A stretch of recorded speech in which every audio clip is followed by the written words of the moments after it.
Le livre de la jungle.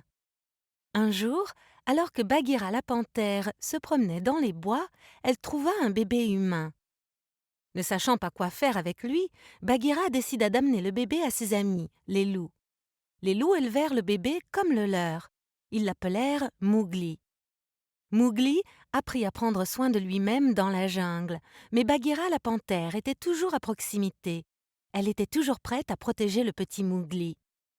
Mowgli grandit et était aimé par tous les animaux de la forêt. Les éléphants étaient devenus ses amis, les zèbres étaient devenus ses amis. Même le petit raton laveur aimait être autour de Mowgli.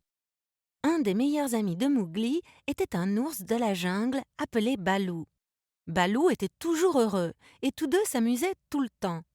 Baloo et Mowgli nageaient souvent dans la rivière. Baloo flottait sur son dos et Mowgli montait sur le gros ventre de l'ours pour rester sec. Mais pas tout le monde dans la jungle était un ami de Mowgli. Shere Khan, le tigre, détestait les humains. Alors, il était déterminé à tuer l'enfant humain, Mowgli, avant qu'il ne puisse devenir un homme. Il attendait seulement sa chance. Le chef de la meute de loups savait que Shere Khan était dangereux. Alors, il décida qu'il n'y avait qu'une seule façon d'assurer la sécurité de Mowgli. « Le garçon doit être amené au village des hommes », dit-il. Bagheera décida de l'accompagner là-bas. Mowgli pensa que c'était juste une autre marche dans la jungle. Mais quand Bagheera lui dit où ils allaient vraiment, Mowgli s'écria « Non, je veux rester dans la jungle !» Bagheera essaya de le convaincre, mais Mowgli ne voulait pas écouter Bagheera et il courut dans la jungle, seul. Il ne resta pas seul très longtemps. Tout à coup, Mowgli fut attrapé et hissé vers la cime des arbres par une bande de singes. Les singes emmenèrent Mowgli vers les ruines d'un ancien temple. Le roi des singes était en train de manger des bananes. Il attendait avec impatience de voir le captif. « Dis-moi le secret du feu rouge de l'homme » dit le roi des singes. Mais Mowgli ne savait pas comment faire du feu. Il ne pouvait pas dire au roi le secret, même si sa vie en dépendait. Le roi singe commençait à se fâcher. Mais heureusement, Bagheera arriva juste à temps pour ramasser Mowgli et s'enfuir. Les singes essayèrent de courir après eux, mais Mowgli et Bagheera réussirent à s'échapper. Bagheera tenta d'expliquer à Mowgli qu'il y avait des dangers encore plus grands dans la jungle. Une fois de plus, Bagheera insista pour amener Mowgli au village des hommes.